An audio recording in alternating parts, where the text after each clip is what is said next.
Okay, let's do it.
Houston, we had a problem. And now we figured it out. What's going on? What's happening? Everybody, this is Robert Phoenix. Welcome to 15 Minutes of Flame. Running a little bit late, starting at 9:11 today. It's a symbolic time, as we all know. What that means. You know, I was watching. I do watch Alex Jones. Not a lot, but I'd like to keep up on Alex. It's an important pastime. Let me just switch my mic levels here. Hold on. Where are we? Okay. No, for some reason, we're just going to do this. See what happens there. Okay. All right. So I watch Alex Jones. Let me just bring the levels down a little bit. This, okay, there we go. I hope that's okay. I hope it's all right. So yeah, I watch Alex Jones just to see what's going on in Alex land, what he's talking about, and you know, every now and then he'll throw out some interesting stuff. And I will give Alex some credit. Let me give Alex some credit. Okay,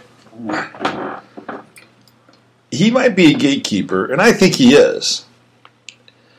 And I think Alex has made kind of a well-placed deal that he has signed off on inside of his spirit, because he's able to continue to be what I would call authentic in his own sort of twisted and contorted way, right? I mean, he's human, he makes mistakes, and again, I'm not apologizing for Alex Jones, and I'm certainly not promoting Alex Jones, but I've just been noticing that the guy's been through a lot of mud, and most of which he's caused himself. Like, he had to go through the Pizzagate thing.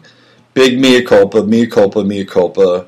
He goes from being the bully of the Republican convention. No, it was the Democratic National Convention. That's right. It was in the Republicans were in Cleveland. That's right. So it was the Republican National Convention. My bad.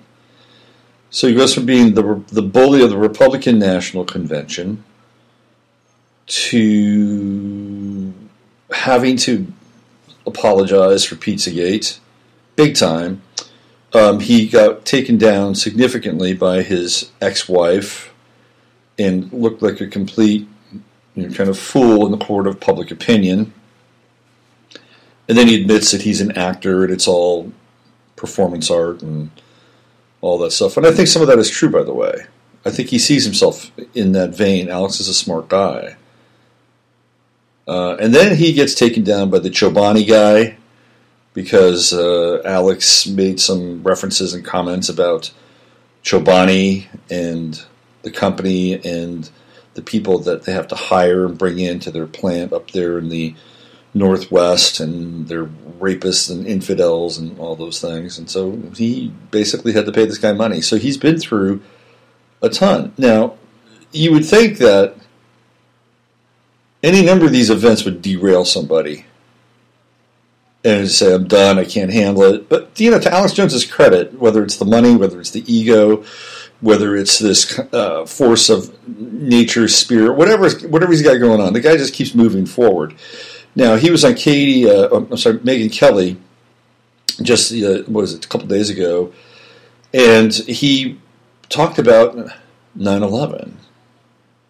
And he said that 9/11 was an inside job. It was done by elements inside the government, and that the Saudis were involved, and then elements of Islamic terrorism were involved. So he's selling the 9/11 narrative that, of course, Donald Trump is also selling, which is really a fiction. It's a total fiction. But he's selling it, and then there was the whole Sandy Hook thing, and and he was basically saying, well, how many kids get killed over in Iraq, or how many kids get killed in Afghanistan? How many kids get killed in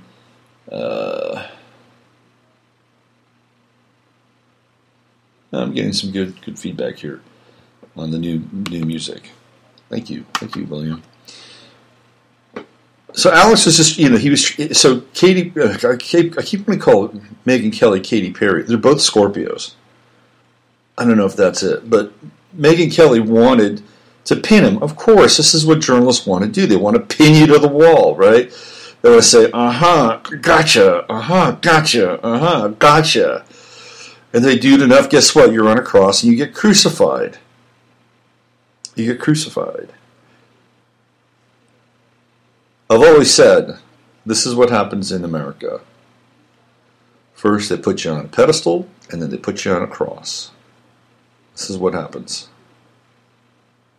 Maybe the person that was recording the crucifixion was the first journalist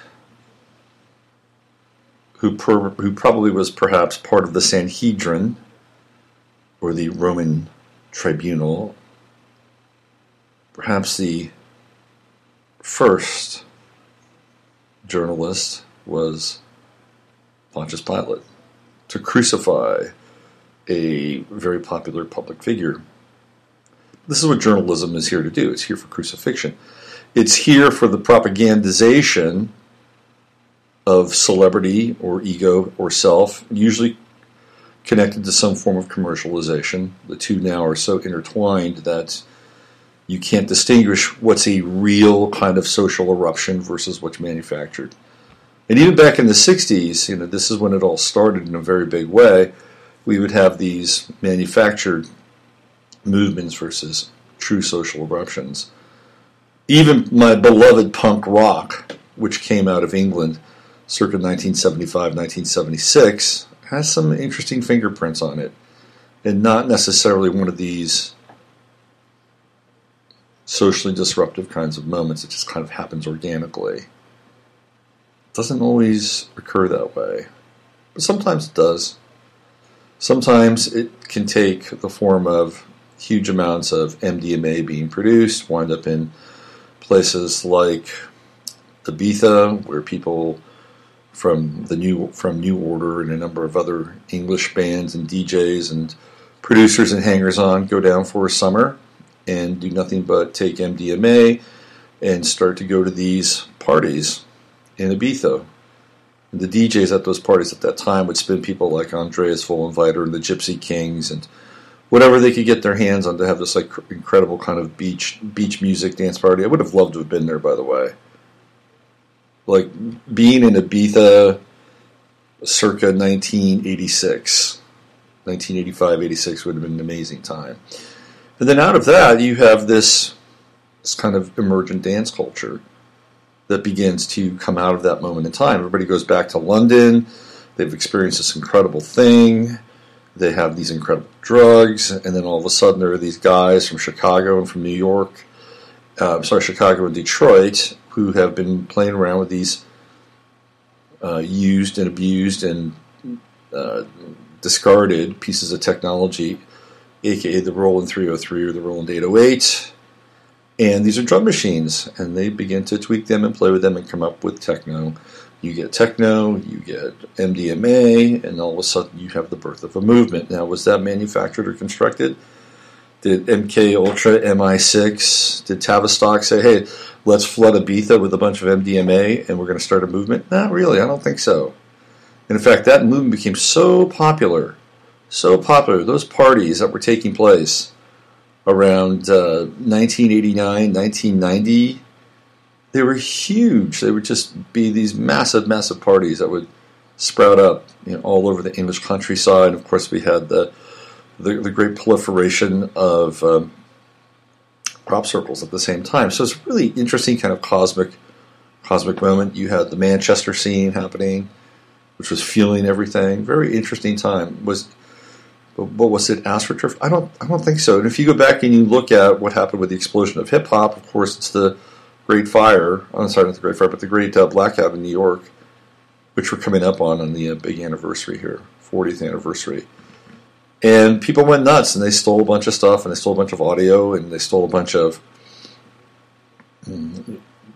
whatever they needed. Trust me, mixers, turntables, speakers, and then out of that comes this hip-hop explosion. So sometimes these socially disruptive moments can't take place, but it feels like now, and this is what goes back to Friday's show where we talked about running out of RAM, that it's very, very difficult for anything kind of grassrootsy and organic and disruptive to actually take place and occur. I mean, if you look at the American music scene, which I was kind of a part of for a long time, sort of on the periphery and much more on the inside in my 30s.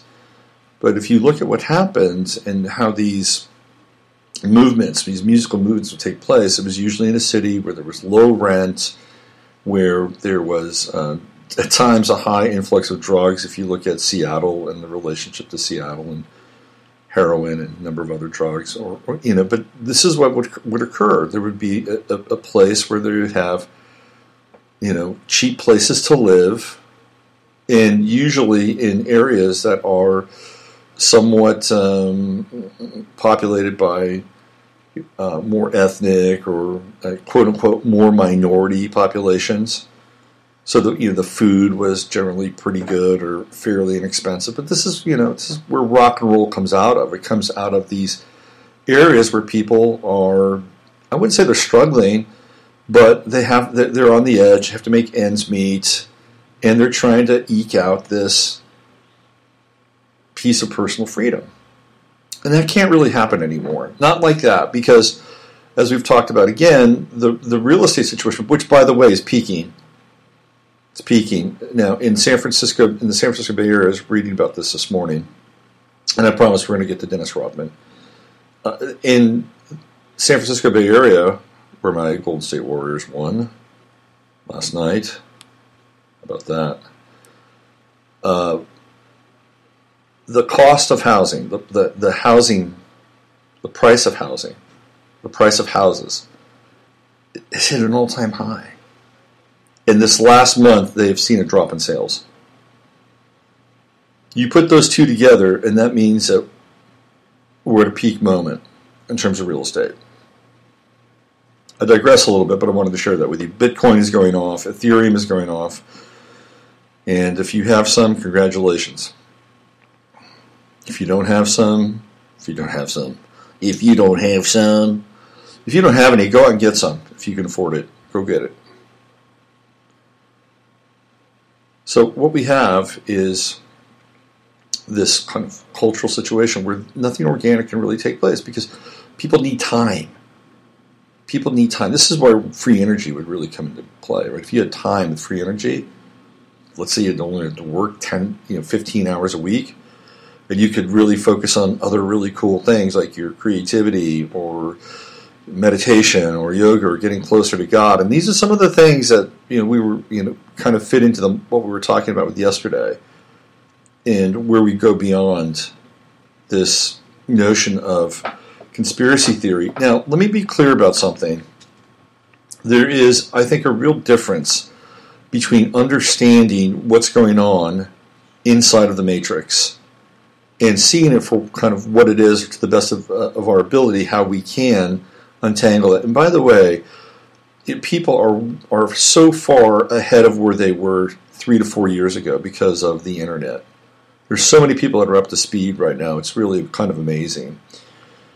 But what we don't want to do is get into this finger-pointing kind of thing, because that's where we become disempowered, is in the finger-pointing, like, right?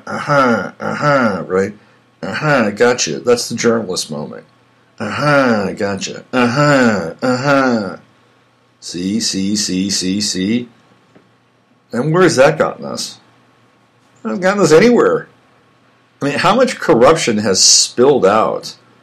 The only guy that's ever done any major time for corruption is Bernie Madoff, and he did it because he pissed off a bunch of his buddies, and they were probably angry that they didn't think of it, or maybe they did, but they didn't have the chutzpah to do it. But rarely does anybody do any time anymore. Nobody does any time anymore, and that's a problem. I do think that's a problem. Somebody needs to do some time.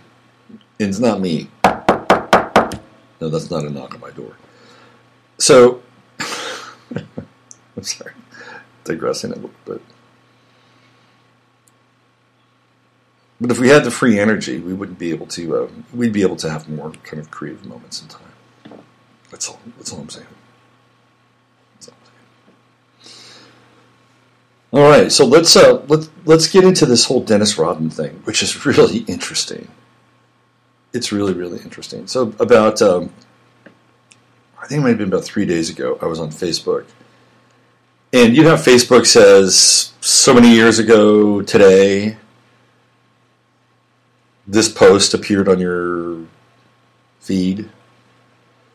Well, about 3 days ago, a post that I had put up, it was actually, I was doing a lot of memes back then. And it was a meme that had Dennis Rodman and Ben Franklin in the same frame. And it was Dennis Rodman in drag. And this is when Dennis Rodman had gone to North Korea to play basketball, because Kim Jong Un loves him some basketball, loves him some NBA. Dennis Rodman went over there with some players. I don't know who he went over there with, but they were playing and partying and having fun. And so I had this meme on Facebook where I had Dennis Rodman in drag and Ben Franklin sitting next to each other, and sort of how the face of diplomacy has changed. Well, Ben Franklin was a monster. He was a total monster. And I think, again, in the switched on community, let's just call this the switched on community, shall we? The switched on community. The light switches. We're the light switches. The light switchers. The light switches. Anyway, in the switched on community, people who have been following this stuff for a long time know that Ben Franklin was not a good dude. He spent time in England, specifically London, was part of the Hellfire Club, probably knew Jack the Ripper personally, who was English royalty, and they found beneath the building where the Hellfire Club stood, and I believe still stands, they found scores of bones, human bones, because the Hellfire Club was into sacrifice, ritual sacrifice. Everything that we see today, the spirit cooking, well, that's nothing new. They were doing that in England back in around the time of the American Revolution, and Ben Franklin was part of it. He spent a lot of time there. Ben Franklin also spent a lot of time in France, hanging out with high-ranking Freemasons, and trying to raise money, and betting as many French women as he possibly could. He had an enormous head, too, by the way. He had basically the head of like 2 humans. Yes, he brought us libraries. Yes, he brought us electricity. Isn't that interesting? Ben Franklin brought us the lesser light. But he was, for many years, the face of what we would consider American diplomacy. So I put him in there. And then there's Dennis Rodman. Now, here we go. Almost, what was it? 3 years to the day, 4 years to the day, when I put that meme up. Dennis Rodman is going back to North Korea. Why is he going back to North Korea? Well, why did he go to North Korea in the first place? Have we asked ourselves that question? And who sent him to North Korea? Where does he get the money? Does Kim Jong Un send him the money? I don't think so, because it has to go through certain channels, and there's sanctions against North Korea, and there have been sanctions against North Korea for a while now. And once he gets there, he's probably staying. Everything's free. It's on the house, right? Nothing but the best for Dennis. And I love Dennis Rodman. I think he's a really interesting and tragic character in a lot of ways. And was totally, he went through kind of a classic MK Ultra kind of breakdown in a weird way. Because when he was playing for the Pistons, he was so depressed. Now, this was a kid who was, like, small for a long time. Like, he was about 5'11", 6 feet, until he became, like, a senior in high school. And all of a sudden, he grew 6 inches. How weird is that? And then now he's got this amazing height, and he can run. He winds up going to a junior college in Oklahoma, where he was working as a janitor. He was working as a janitor at the junior college, and they figured, this guy's pretty tall. Let's see if he can play some basketball. And he did really, really well, and he wound up getting drafted. And he was this incredibly hardworking. He could jump out of the gym, 6'7", really, long, lean guy. And his nickname was The Worm. So he's doing the best he can on a bad boys team, and all of a sudden he has this moment of depression. He was very depressed. He was in his pickup truck. Now that says everything, right? Most guys drive Lambos, Maseratis. Even back then they were driving big cars. He's driving a pickup truck. And he's got a shotgun, and he's going to kill himself. That's what's going to happen. And he calls Chuck Daly his coach, and Daly talks him off the ledge. He has this rebirth moment at that point in time.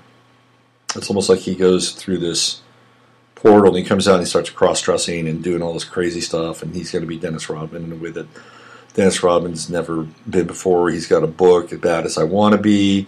He shows up at his book signing, and he's marrying himself. I mean, there's this weird kind of level of schizophrenia. It almost feels like an MK Ultra moment. And he goes on to play for a number of teams, gets a number of titles, marries Carmen Electra for about 48 hours, seems very confused a lot of the time, gets pierced, gets tatted, loves to party. He's an unusual guy, an interesting guy, though. He just celebrated his birthday. And I did the chart for Kim Jong Un and Dennis Rodman back on the Sunday night live stream. So that was, maybe that was the winds of fate that were blowing into my computer at that point in time. So, who was behind that first visit to North Korea? Dennis Rodman has always been a Trump guy. Dennis Rodman was a contestant on The Apprentice. Dennis Rodman likely, and I'm throwing this out there, he likely was sent to North Korea by Trump in that first visit. I bet you Trump, who was going to be president at some point in time, saw this as a way for, number one, gaining some intel, and number two, creating a back channel. I don't think Obama had anything to do with sending Dennis Rodman to North Korea. I think that was Trump engaged in kind of a preemptive act. So now he's going back again. This is almost it's almost like 3 years, I think, to the day. I saw this post come up on my Facebook feed about 3 or 4 days ago. So there's this interesting kind of cyclical moment in time also taking place, right? There's this timing thing where he's going almost right at the same time, slightly moved ahead in the timeline. And now here we have Trump in office. This is really fascinating. Fascinating stuff to watch. And I actually said that they should send him back there, and well, guess what? He is being sent back there. Yeah. So it was 3 years ago.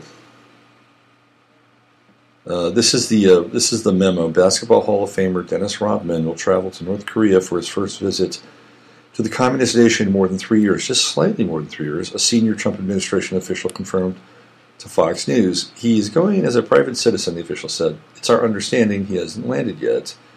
The 56-year-old Rodman, who won 5 NBA championships as a player with the Pistons, blah, blah, blah, blah, blah. On that trip, Rodman sang happy birthday to dictator Kim Jong Un, who Rodman referred to as his best friend. The trip also featured Rodman and a squad of former NBA stars taking part in a pickup game as part of what Rodman called basketball diplomacy. Kim Jong Un reportedly is a fan of the NBA, especially the Chicago Bulls teams that Rodman played on in the late 1990s. President Donald Trump has praised Rodman's previous visits to North Korea.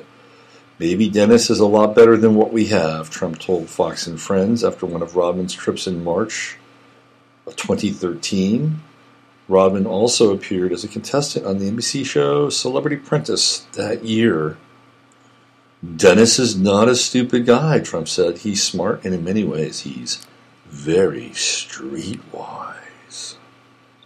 Ooh, very streetwise. So the reason I'm bringing it up is because, first of all, it's high strange, right? I mean, the two of these guys being buddies. And if you go back and look at the live stream that I did, I talked about the relationship with Chiron in both of their charts. And they both allow each other to just be. Their vulnerabilities can be unconditionally kind of accepted in an interesting, weird kind of way. So I brought it up because it's high strange, it's unusual, it's a timeline piece because it's right around the same time, roughly, that he was there back in 2013, 4 years ago. And also because there's this thread with Trump and timelines, and of course the connection with The Apprentice. It's fascinating. I mean, it's totally fascinating. And also, if you look, we had the exodus of the fleet, the Carl Vinson and the Ronald Reagan, the two biggest and baddest Navy cruisers that we have out there. They left the area. Now, they still have the THAAD deployment system that they have bolted onto Korean soil. Although who knows how long that will be there? We'll find out. But it's an interesting twist, shall we say, in the realm of global diplomacy and timelines.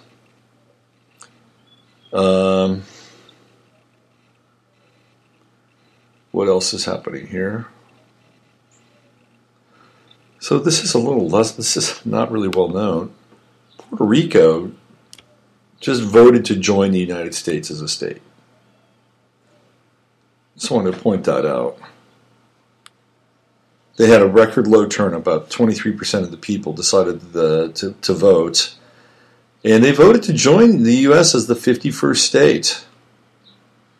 The United States Congress will now have to decide whether it wants to expand the nation's borders and accept the poverty-stricken Caribbean island into the Union. I say, why not? Now, there's a lot of numerological pieces that come into play. The number 5, 50, that's not a 50 is an interesting number on a number of different levels, right? So if you go into your 50th anniversary, I believe the 50th anniversary is the gold anniversary. Is that right? Isn't the 25th anniversary the silver anniversary? If I'm not mistaken. Yes. Let me just look this up here. Yeah, it's gold. It's gold. So if we take on another state, and I don't think it's going to happen, by the way, if we take on another state, that takes us off of the number 50, which is gold. That's what it's associated with. But in the major arcana, in Tarot, you have in the major arcana that the fifth card is the Hierophant, which is the judge. It is the religious judge. It is the Pope of the deck. And that could relate to some degree of religiosity connected to this country, which is religion's done quite well in the United States. Quite well. And when I say religion, I'm not just talking about Catholic religion or Christian religion, the Christian faith. Islam is kicking ass right now in the United States. Because why? Freedom of religion. Freedom to worship whatever it is you choose to worship. That was a big pillar of creating this country. It was a huge pillar. And just like just about everything else that's used as some form of freedom or liberation, to some degree, democracy, right? A lot of those things are weaponized and then used against the system. Yeah, it's like a Cloward Piven.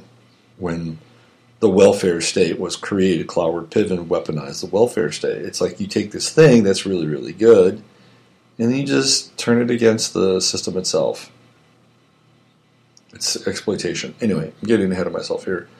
But in the minor arcana, you have all the fives in the minor arcana, which are very, very difficult, those little fives. If you ever get those fives in a tarot reading, you go, shit. You know, they're not as bad as like the eights or the nines, the nine of swords, the 10 of swords. Man, talk about a downer inside of a tarot reading. But you get the fives, they're like, going through this thing. But well, I'll give you a little lesson in tarot. The fives are connected to self-fulfilling prophecy.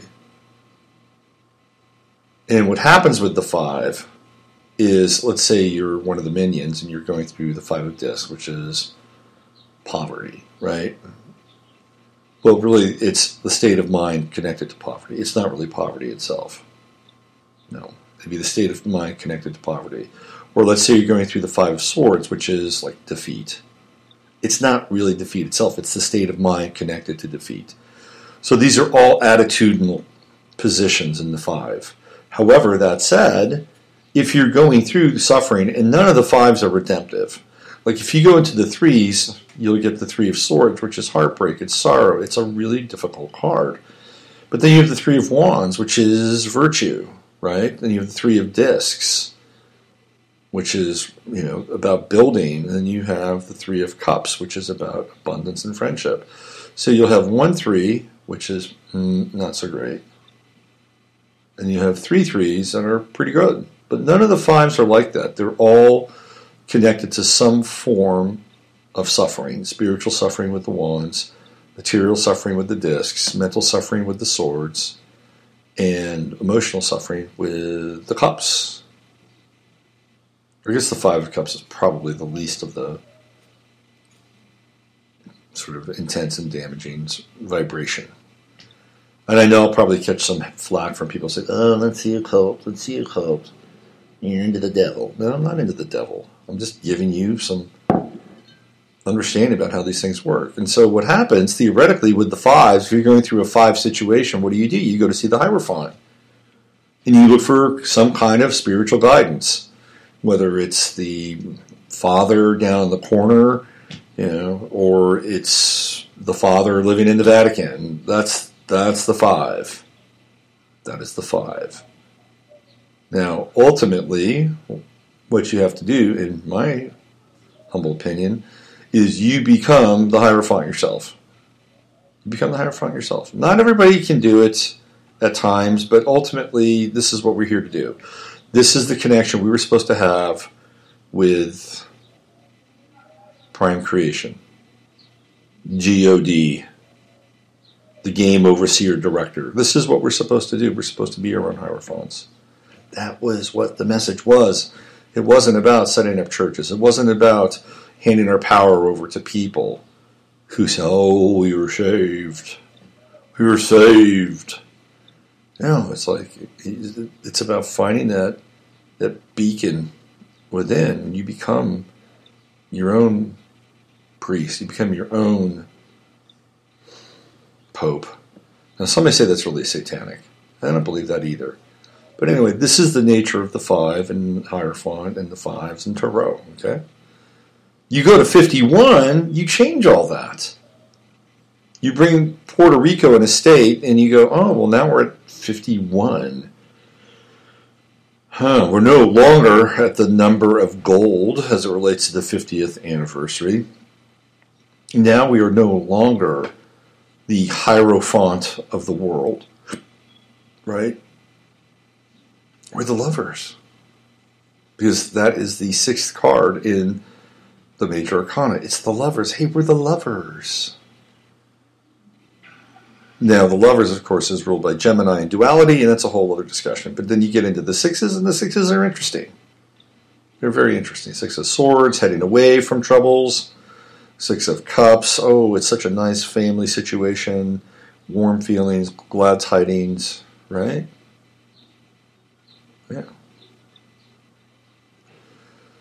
So, this is why I don't think Puerto Rico will ever become the 51st state. Although I could be wrong. But I don't think it's going to happen. And by the way, they are laden with debt. Absolutely laden with debt. So, of course, we would have to take that on. We'd have to take their debt on as being the 51st state. I think maybe if they wanted to, they could probably do Puerto Rico and maybe Guam. And then they could do 52. Now, 52 is a more interesting number. Because now we're getting into, the number of weeks in a year. Now we're in the compendium of time. Yes. We like that a lot better. Well, there's a lull in the action here in the Matrix for a few days, perhaps. Now that we have the NBA Finals ending, but what happens now is we've got a big void. Now that the NBA Finals have ended, and all the eyes are off of LeBron, and all the eyes are off of Kevin Durant, and all the eyes are off of the NBA. What's going to take place now? It's a long time between here and the NFL. And look, I love baseball. It's one of my favorite sports. But it is a dying sport. I hate to say it. I've been looking at games on TV and looking at fans in the stand, and they're just not there. You just don't see them. You just don't see them. And it's a shame because when I was growing up, there were so many great black players like Willie Mays and Hank Aaron and Bob Gibson, and they were very into baseball. Frank Robinson, Billy Williams, Reggie Jackson.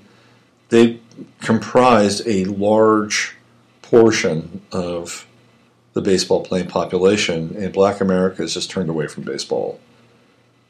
Just turned away from baseball. I was watching. It was really interesting. I was watching the college playoffs, the regionals. And one of the regional games was it was Missouri State, and who were they playing?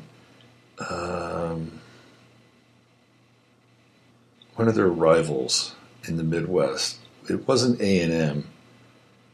Oh man, I'm drawing a total big blank here. Anyway, I looked. They'd go through the crowd and do all these crowd shots. And it was the most white crowd I've seen in any sporting event since like the 1960s. This is college regional baseball. And then you looked at the rosters, and now here's what happens. In the pros, they supplement the lack of black Americans playing in baseball with players from Latin America and the islands, and so they are brought in because these guys are good players. Don't get me wrong, they're good players. It's not like it's some charity case and they've got some quota to fill. No, they can play, but they're performing that role. And baseball has become kind of this internationalist sport now because of this. But at a collegiate level, if you watch the games, you'd be lucky to see one or two black players on the field at the same time. If you saw two black players on the field at the same time in college baseball, it would be, wow. They must be playing for Bethune-Cookman or one of the schools that are mostly all black. So baseball is kind of dying away from this. It's unfortunate. But anyway, I'm digressing. We're going to have baseball now between now and football, which starts in September. And it's in this vacuum, it's in this cultural sort of void where things can take place. And there's certainly a lot taking place. There's a lot going on right now. Every single day is an opportunity to grow in discernment, and every single day is an opportunity to grow through ourselves. And these are not easy times. They're times that have tremendous potential, and I mean tremendous potential. If we look at the outer planets and what they augur, especially Neptune and Pisces, it's the Alpha and the Omega. It is heaven and hell. And this is where we understand that it's all inside of us. And this goes back to the beginning of today's show where I was talking about Alex Jones. And again, whether you like him or not, whether you believe him or not, Alex Jones has a unique facility to navigate the realms of heaven and hell because this guy's been through it. And he continues to kind of rebrand himself and double down and become, stay with Trump. And he has not deviated from his love for Trump. Of course, maybe he's getting paid for that, but he hasn't deviated from it. So it's about navigating these poles. And to some degree, and this is where we're kind of end today on, to some degree, what these forces in this world and on this planet have done, and this goes back to this idea of weaponizing things that are inherently quote-unquote good. Like if you go into Rules for Radicals, Saul Alinsky basically says, use their morality against them. Because they can never live up to their morality. Because morality, in the Christian sense, is perfection. It is absolute perfection, and we all fall short of that. So there's always going to be some character flaw. There's always going to be some part of us in which we are vulnerable. And that's just the way it is. That's just the way it is. And so what happens, again, this is a much deeper process. But if you look at the cremation of care or the individualized process of desecration, the quote-unquote forces of darkness, the reason why they're able to do what they do is because they have gone through a number of different acts, rituals, periods, phases where they have no conscience. And so they've learned that they can do whatever they want to do. And that's just the way it is. And to some degree, that is their version of freedom. Right? Because if you think about this, if you are bound by your moral conscience, theoretically you're not free. And you're always operating within these parameters. These prescribed sorts of parameters. But if you go beyond those, then there's a very wide sort of vector that you can participate in. And to some degree, I understand it. I don't condone it. I understand it. And this is where we get into things like shadow. Right? We all have our shadow. And some people have smaller shadow, some people have bigger shadow. And I think that the people that are the most successful understand who their shadow is, or what it is, and integrate it. It's integrated. And there's a relationship with it that is much more holistic in some ways, versus this divisive, there's me and there's this and there's these things that make me flawed and I'm going to push them away at any cost. And that's where you get into real trouble. And so if we can learn anything from the modern Pharisees, is that if we can integrate those parts inside of ourselves that we're not always happy with, that we're not always pleased with, we're not always proud of, if we can integrate them and understand that that's just part of who we are, and we can move through them and transform them and make them an ally to whatever way that we can make them an ally, then we're better off. We're less vulnerable. The ability to assuage our morality or go after our vulnerability is lessened. Now, I'm not saying go out and perpetrate, acts of darkness. That's not what I'm saying at all. But we all go through this, and we all go through our failings, and we all go through our misgivings, and we all go through pieces that we're not happy with. But we have to bring them inside. We have to bring them inside, and we have to accept them to some degree. We have to love them. And it's through that acceptance, it's through that love, that they don't become disenfranchised entities in our lives that are acting out. And this is where sort of this demonic piece comes into play, because we disown them. And maybe this is the part of the world stage as well. So why don't we leave it there for today? Thank you for showing up and allowing me to work through the audio challenges. We'll be back tomorrow, 24 hours from today. Use your head to discern what's real, your heart to stay open to what's possible. This is Robert Phoenix with another edition of 15 Minutes of Flame. Have a great day. Okay, let's do it.